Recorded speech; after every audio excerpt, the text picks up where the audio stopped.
పాత నిబంధనలో ప్రతి అనుభవం కూడా మనం యేసయ్య కనెక్ట్ చేయొచ్చు. బైబిల్ యొక్క బ్యూటీ అదే, బైబిల్లో అందం అదే. ప్రతి అనుభవాన్ని యేసుప్రభువు వారు కొండ మీద ప్రసంగం చెప్పి దిగొచ్చేస్తున్నప్పుడు క్రింద ఒక కుష్టు వ్యాధి కలిగిన వ్యక్తి ఉన్నాడు. ప్రభు దగ్గరికి వచ్చాడు. ప్రభువా, నీకు ఇష్టమైతే నన్ను శుద్ధినిగా చేయి ప్రభువా. Lord, if you wish make me clean. నీకు ఇష్టమైతే నన్ను శుద్ధినిగా చేయి ప్రభువా అని. వెంటనే దేవుని వాక్యం సెలవిచ్చింది, ప్రభు వెళ్ళి అతన్ని ముట్టి నాకు ఇష్టమే, నువ్వు శుద్ధుడు కమ్ము అన్నాడు. ఆ తర్వాత అతను శుద్ధుడైనట్టుగా లేఖనంలో రాయబడింది. నా ప్రశ్న ఏంటంటే, ఆ వ్యక్తి స్వస్థత పొందిన తర్వాత యేసయ్య ముట్టుకున్నారా, లేకపోతే ఆ కుష్టు వ్యాధితో ఉన్న వ్యక్తినే యేసు ప్రభు ముట్టుకున్నారా? అది యేసయ్యలో ఉన్న గొప్పతనం. కుష్టు వ్యాధి చచ్చిపోయిన తర్వాత అందరూ ముట్టుకుని ఉంటారు అతన్నే. అప్పటిదాకా దూరం పెట్టేసిన భార్య, ఏమండి స్వస్థ వచ్చిందా, మరి రండి అని దగ్గరికి పిలిచిండేదేమో. పిల్లలు వచ్చి, డాడీ నువ్వు చాలా బాగున్నావు డాడీ, ఇప్పుడు రా ఒకసారి మాకు హగ్గి అని పిల్లలు వచ్చి ఉంటారేమో.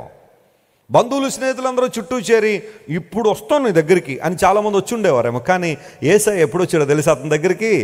ఆ వ్యాధి ఉన్నప్పుడే, ఆ రసి కారుతున్నప్పుడే, ఆ భయంకరమైన పరిస్థితులు ఉన్నప్పుడే. హ్యూమన్ లెప్రసీ అనేది చాలా భయంకరమైన వ్యాధి. ఒక ఆర్గనైజేషన్ విజిట్ చేశాం. ఆ సంస్థలోని వారు ఆ హ్యూమన్ లెప్రసీతో బాధపడుతున్న వారికి సేవ చేస్తారు. ఆ డైరెక్టర్ గారితో మాట్లాడుతున్నాను నేను. మాట్లాడుతూ ఎలాంటి సేవ చేస్తుంటారంటే, కుష్టు వ్యాధిగ్రస్తులు ఎవరైతే ఉంటారో, ఆ వ్యాధి వచ్చిన వాళ్ళు, వారి యొక్క పరిస్థితులు వివరిస్తుంటే నా కళ్ళం నీళ్ళు వచ్చేస్తున్నాయి. కొన్నిసార్లు మనకున్న ఆరోగ్యాలు, మనకున్న పరిస్థితిని చాలా తక్కువగా అంచనా వేస్తూ ఉంటాం మనం. ఆ వ్యాధి వచ్చిన వాళ్ళకంట కొన్ని సందర్భాల్లో కళ్ళు కూడా మూతలు పడవంట. కళ్ళు కూడా మూతలు పడకపోతే కళ్ళు తెరిచి నిద్రపోతారంట వాళ్ళు. ఆ కన్నురెప్ప వేయడానికి కూడా అవకాశం ఉండదు. ఆయన చెబుతున్నారు, అలా కళ్ళు తెరిచి నిద్రపోతే ఉదయాన్నే కళ్ళ నిండా పురుగులు పడిపోయి ఉంటాయంట. ఉదయం లేచిన తర్వాత వాటిని తీసుకోవడం చాలా కష్టం అవుతూ ఉంటుంది. చక్కగా కళ్ళు మూసుకుని నిద్రపోతున్నామంటే ఎంత గొప్ప ఆధిక్యత అండి అది. చాలామంది ప్రపంచంలో కళ్ళు మూసుకోవడానికి కూడా అవకాశం లేక కళ్ళు తెరిచి నిద్రపోతే ఆ పురుగులు చిన్న చిన్న అన్ని కళ్ళల్లో పడిపోయి మార్నింగ్ లేచేసరికి ఒకలాంటి భయంకరమైన పరిస్థితి. అలాంటి వాళ్ళకి వీరు ఆపరేషన్ చేస్తారట. ఆ లోపల ఉన్న నరాలు ఎక్కడైతే ఇబ్బంది పడుతున్నాయో వాటిని సరిచేసి ఆ కన్ను రెప్పలు పడేలా సహాయం చేస్తామండి. చేతులు ఇలా అయిపోతూ ఉంటాయి కదా కుష్టు వ్యాధి వచ్చిన వాళ్ళకి, కదలలేని పరిస్థితుల్లో వాటిని మరలా యథావిధిగా తీసుకురావడం ద్వారా చిన్న చిన్న ఆపరేషన్లు చేసి ఏదో ఒక పని వారు చేసుకోవాలని. కాళ్ళు అలా భూమి మీద నిలబడడానికి అవకాశం ఉండదు. అలా కాళ్ళు అలా వంకరలు ఇరిగిపోతూ ఉంటాయి. అందును బట్టి మళ్ళీ వాటిని యథాస్థానంలో తీసుకురావడం, ఆపరేషన్లన్నీ చేస్తుంటా ఉండమేమని ఆయన అన్నీ ఎక్స్ప్లెయిన్ చేస్తూ ఉంటే, వాట్ అ వండర్ఫుల్ సర్వీస్, ఎంత చక్కని సేవ అది.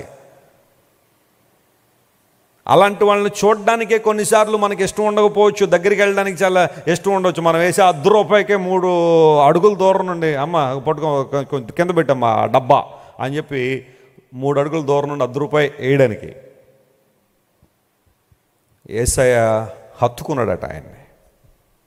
నేను అనుకుంటాను, నా ప్రభువు వెళ్ళి అతన్ని పట్టుకున్న ఆ హగ్ ఏదైతే ఉందో, ప్రభు అతన్ని అక్కడే అతనికి 99% ఆరోగ్యం వచ్చేసింది. దేవుడు నా మనస్తోత్రం కలిగిన గాక. ఆ ప్రేమ, అభిమానం. అప్పటిదాకా చిదరించబడ్డాడేమో, నువ్వు పాళెం వెలుపల ఉండాలయా, నువ్వు లోపల రావడానికి వీల్లేదని అందరి చేత చిదరించబడి ఇలాంటి సమస్యలన్నిటితో బాధపడుతున్న ఆ వ్యక్తిని యేసయ్య ఒక్కసారి ముట్టుకోగానే, ముట్టుకుని అనే మాట ఉంది కానీ నాకు అర్థం ఏదైతే యేసయ్య కేవలం అలా అలా టచ్ చేసి వెళ్ళిపోలేదు ఆయన. హీ హగ్డ్ హిమ్, కౌగిలించుకున్నాడు. ఆ కౌగిలింతలోనే ఏమొచ్చేసింది? స్వస్థత. నీవు మాకు సమీపంగా ఉన్నావని. ఈరోజు నీకున్న దౌర్భాగ్యతను బట్టి బహుశా ఎవరు నీ దగ్గరికి రావట్లేదేమో. God is close to you. ఆయన నీకు సమీపంగా ఉన్నాడు. కృంగిపోవద్దు, అధైర్యపడదు. వెస్లీ గారు, మా పేదరికాన్ని బట్టి ఎవరు మా వైపు తొంగి కూడా చూడడం లేదండి, మా బంధువులు ఎవరో. బాధపడకు, యేసయ్య నిన్ను తొంగి చూస్తున్నాడు. ఆయన నీ గురించి ఆలోచన చేస్తున్నాడు. ఆయన పట్టుకో గట్టిగా. ప్రతిసారి బంధువులను ఎందుకు ఏడుస్తావు? ప్రభువుని పట్టుకో గట్టిగా. ఒకరోజు నా బంధువులే నిన్ను చూసి ఆశ్చర్యపడేంతగా దేవుడిని నిలబెట్టి వాడుకొనగలిగిన దేవుడు ఆయన. దేవుడు నా మన స్తోత్రం. My God has that capacity. నా దేవునికి ఆ గొప్ప ఆధిక్యకరమైన అనుభవాలు ఉన్నాయి. ఎవరెవరైతే నిన్ను చిన్నగా చూశారో లేదా తక్కువగా చూశారో అలాంటి వారి ముందే దేవుడు నిన్ను ఏం చేస్తాడు చెప్పండి?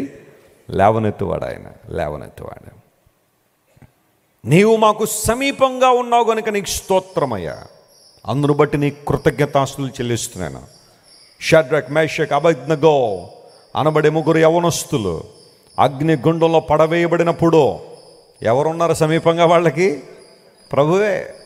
అగ్ని వాసన కూడా రాలేదట. వాళ్ళని బయటికి తీసుకున్న తర్వాత నెబుకద్నెజర్ అన్నాడు అని నేను అనుకుంటాను, ఇలా వాళ్ళ సెక్రటరీలు వీళ్ళందరూ ఉంటారు కదా నెబుకద్నెజర్ గారికి, సెక్రటరీ ఒకసారి వెళ్ళి వారు వెంట్రుకలైనా ఉన్న వాసన వస్తున్నాయో చూడవయ్యా.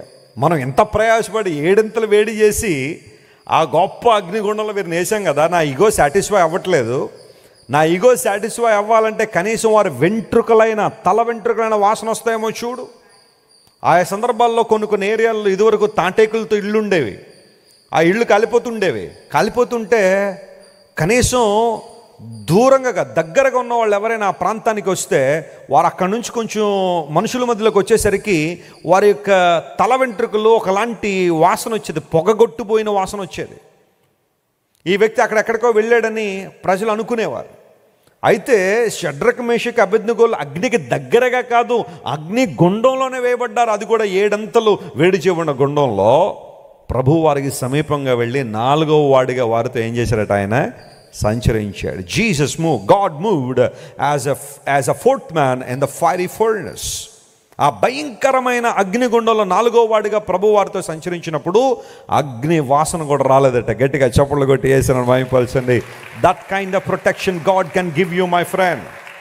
ఈరోజు నీకు నాకు దేవుడిచ్చే ఆ భద్రత ఎంత గొప్పది అంటే, ఆ మండు ఆ గుండములో పడినప్పటికీ కూడా అగ్ని వాసన కూడా రాలా, వారి వెంట్రుకలు కూడా కాలిపోలేదు.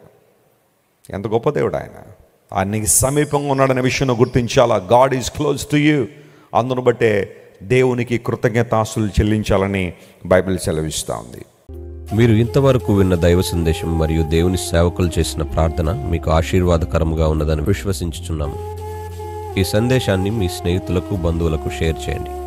మీకు ఏదైనా ప్రార్థన అవసరత ఉన్నచో మా ఫోన్ నంబర్లకు కాల్ చేయండి. దేవుడు మిమ్మల్ని ప్రేరేపిస్తే విశ్వాసంతో సాగుచున్న ఈ పరిచర్యను ప్రోత్సహించండి. మరిన్ని వర్తమానాలు, పాటలు వినుటకు జాన్ వెస్లీ మినిస్ట్రీస్ అను మా యూట్యూబ్ ఛానల్ను సబ్స్క్రైబ్ చేసుకొనండి. ప్రభువైన యేసుక్రీస్తు కృప మీకు తోడైండును గాక.